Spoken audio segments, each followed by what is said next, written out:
Good afternoon. Like many of you, I have been shockened and appalled by the revelations of the last few days. We have learned that the News of the World hacked into the phones of missing schoolgirls, dead soldiers in Afghanistan, the victims of terrorists, and perhaps most worryingly of all, George Osborne. We have learned that the theory that this was one rogue journalist is a lie. We've learned the truth. These weren't the actions of one rogue journalist. They were the actions of one rogue newspaper. And nobody else. As a result of this, some people might question David Cameron's judgment. But the one thing you can't question is the width of his outrage. In the House of Commons yesterday, during Prime Minister's questions, we saw both of his cheeks fully distended to their utmost extent with anger and disappointment. It was a quite marvellous display. I myself had to loosen the fleshy nozzle at the back of his neck in order to vent his gases afterwards, in order that he wouldn't embarrass himself in front of any foreign dignitaries. They tend not to like being sprayed in a fine hormonal mist. For my own part, I could not be more horrified by the things we have learned.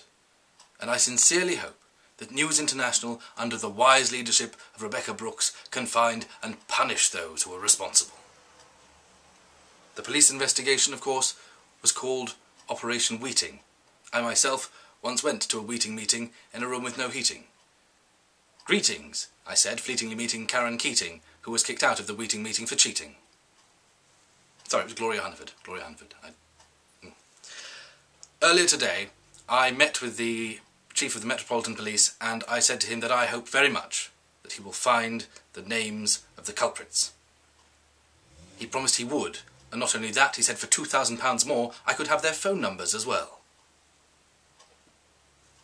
There have been calls, of course, for tighter regulations on our newspapers, and I must say that I'm against any proposal which interferes with the freedom of the press, the freedom of the press. I was at a constituency meeting earlier today, and, a quite elderly man came up to me and he said, I'll be damned if the freedoms I fought so hard for are going to be thrown away over something like this. And I patted his hand, because that really touched me, and I said, look, Rupert, that's not going to happen. Not on my watch. We mustn't throw the baby out with the bathwater.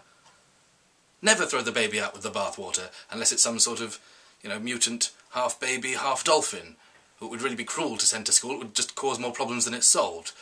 And if it's half aquatic, it'll probably survive quite well in the sewer system, living off, feces and tampons and dead pets.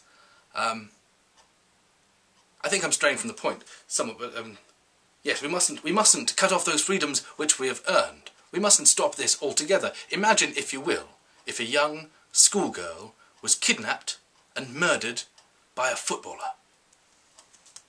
You'd want to know that, wouldn't you? Imagine, if you will, that one of our boys, our brave boys in Afghanistan, was killed by Jonathan Ross. Doesn't bear thinking about. Now, some people are saying that the parliamentary inquiry should happen under oath. But I'd say why? Why should it necessarily happen under oath? These people aren't liars. Andy Coulson used to do very good work with the mentally handicapped. He then had to leave the News of the World. Sorry, morally handicapped.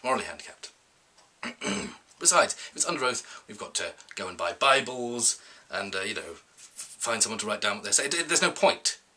It wouldn't achieve anything. And it's going to take courage to make that sort of stand in the next few days. Real courage. The sort of courage shown by Michael Gove last week, when he said that the teachers who were striking were a disgrace to their profession.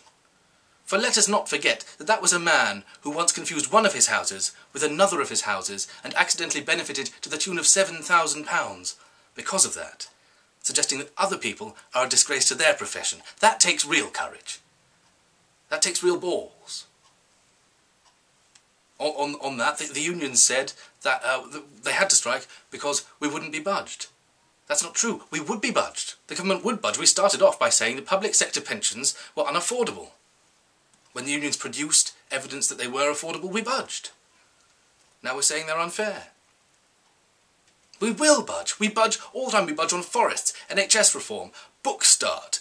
Anything Rupert Murdoch wants us to, we will budge. We're entirely budgeable.